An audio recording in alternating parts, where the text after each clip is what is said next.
Sir கணிதம் படிக்கிறதுக்கு எப்படி சார்? மேக்ஸ் படிக்கிறதுக்கு. ஸோ மேக்ஸ்ல நம்ம முக்கியமா ஒரு 10 யூனிட்டாவது படிக்க வேண்டியது இருக்கும்.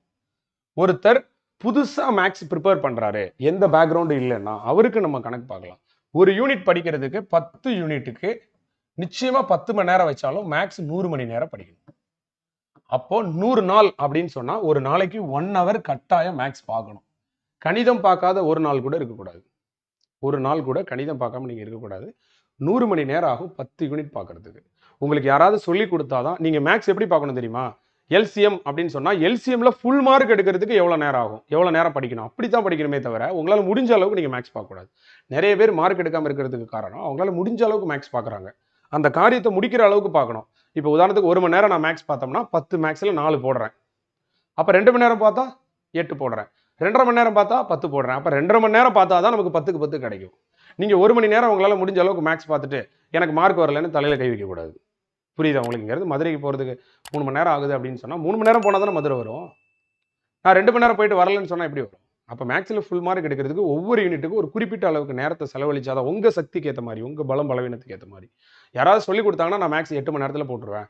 நானா உட்கார்ந்து படிச்சா 16 மணி நேரம் ஆகும்னா, நீங்க 16 மணி நேரம் படிச்சா தான் அந்த மேக்ஸ்ல நீங்க ஃபுல் மார்க் எடுப்பீங்க.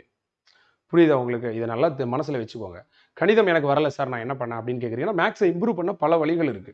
நீங்க ஒண்ணும் வேண்டாம். நீங்க மேக்ஸ் உங்களுக்கு வரலன்னா, இந்த மாதத்தை ஏப்ரல் மாதத்தை குரூப் 4 படிக்கிறவங்க கேட்டுக்கோங்க. ஏப்ரல் மாதம் வந்து கணித மாதம் அப்படின்னு அனௌன்ஸ் பண்ணுங்க. இந்த ஏப்ரல் மாதம் எனக்கு வந்து கணித மாதம் அப்படின்னு அனௌன்ஸ் பண்ணிட்டு, நீங்க என்ன பண்ணுங்கன்னா, மேக்ஸுக்கு பலவிதமான பலவிதமான கொள்கைகளை உருவாக்குங்க. நான் மேக்ஸ் வந்து டெய்லி ஒரு நாளைக்கு இவ்வளோ நேரம் படிப்பேன். ரூல்ஸ் அண்ட் ரெகுலேஷனை கொண்டு வாங்க. மேக்ஸுக்கு இம்பார்ட்டன்ட் கொடுங்கன்னு நான் சொல்ல வரேன்.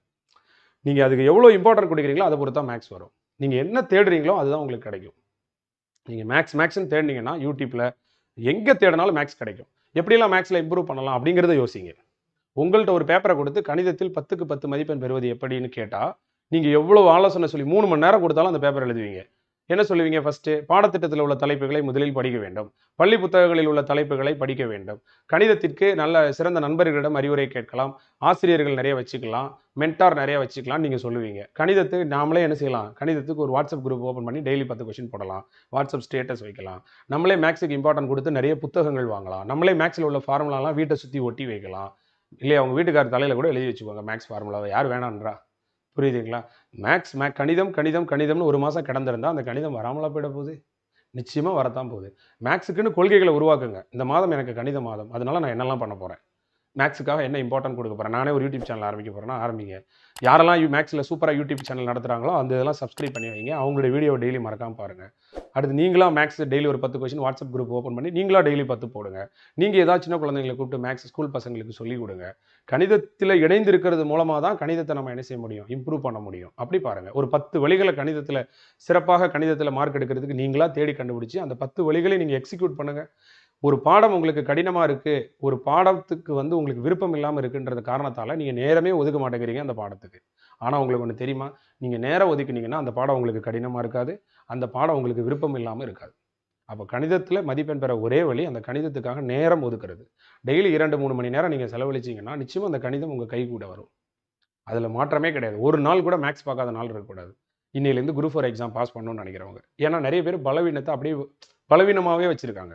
அப்ப அந்த பலவீனம் நிச்சயமா அவங்கள வீழ்த்த தானே செய்யும். அது அவங்களுக்கு மரணத்த தானே ஏற்படுத்தும். உண்மதானே? ஸோ அப்போ மேத்ஸ் சரி அப்படியும் மீறி எனக்கு மேத்ஸ் பார்க்குறேன் சார், வரவே இல்ல சார். நான் என்ன சார் பண்ணேன் அப்படின்னா, ஒண்ணும் செய்யாதீங்க. ஸ்கூல் புக்க 6லேருந்து 12 6லேருந்து 10ஆம் கிளாஸ் வரைக்கும் உள்ள ஸ்கூல் புக்ல சாப்டர் வைஸா மேத்ஸ தனித்தனியா பிரிங்க. 6 டூ 10ல இருக்கக்கூடிய அளவீடுகள், மீப்பேவா மீச்சிமா, ஆட்கள், வேலை நாட்கள், தனி வட்டி, கூட்டு வட்டின்னு பிரிங்க. பிரிச்சு மனப்பாடம் போட்டு வச்சுட்டு டெய்லி காலையில மனப்பாடம் பண்ணுங்க. நிச்சயமா 15லேருந்து 20 கொஸ்டின் ஸ்கூல் புக்லேருந்து அப்படியே வரும். பழைய வினாத்தாளும் ஸ்கூல் புக்ல இருக்கக்கூடிய மேக்ஸையும் நீ மனப்பாடம் பண்ணா கூட உன்னால 20 கொஸ்டின் ஆன்சர் பண்ண முடியும். பின்ன ஏன் கவலைப்படுற? வழியே இல்லைன்னா இருக்கு மனப்பாடம். மனப்பாடம் இன்னும் சொல்லப்போனா படிச்சு போடுறவங்க கூட மேக்ஸ் போடுறதுக்கு லேட் ஆகும். நீ மனப்பாடம் பண்ணி வச்சிருந்தேன்னா அப்படி கொஸ்டினை பார்த்த உடனே ஆன்சர் பண்ணிடலாம். அவனுக்கு கூட லேட் ஆகும். நமக்கு சீக்கிரமே போட்டுடலாம். யாராவது நம்மள்ட்ட வந்து இந்த மேக்ஸ் கொஸ்டின் டவுட்டா இருக்குன்னு வாசிக்கட்டுமா அப்படின்னு கேட்டான்னா, எங்க வாசிங்க அப்படிமா உடனே கொஸ்டின் அவன் வாசிப்பான். உடனே நீ கோவப்படுவ. யாருக்கிட்ட கொஸ்டினை வாசிக்கிற? ஆப்ஷனை வாசி, நான் விட சொல்றேன். அந்த அளவுக்கு நீங்க எக்ஸ்பர்ட் ஆயிடலாம். ஏன் கவலைப்படுறீங்க? புரியுதுங்களா? அதனால வழியே இல்லையா? மனப்பாடம். அவ்வளவுதான். எல்லா முயற்சியும் எடுங்க. எனக்கு கணிதம் வரல, நான் பின்வாங்கினேன்னு இருக்கக்கூடாது. அவ்வளவுதான். அத்தனை முயற்சிகளையும் எடுத்து உங்களுக்கு கணிதம் வரலன்னு ஒரு நாள் இருக்கவே இருக்காது. நீங்க முயற்சி எடுக்காததால தான் உங்களுக்கு கணிதம் வராம இருக்கும். இதை மட்டும் நீங்கள் மனசில் வச்சுக்கோங்க. ஸோ மேக்ஸுக்கு நிச்சயமாக ஒரு 100 ஹவர்ஸ் செலவு பண்ணோம்னா நிச்சயமாக மேக்ஸில் ஓரளவுக்கு ரீசனபிளாக நம்மளால் ஸ்கோர் பண்ண முடியும். ஓகே, அதை மட்டும் நீங்கள் கொஞ்சம் பார்த்துக்கோங்க. ரிப்பீட்டாக நீங்கள் டெஸ்ட் எழுதி பார்க்குற மாதிரியும் பாருங்கள். ஓகேயா? அடுத்தது கணிதம் முடிஞ்சிருச்சா?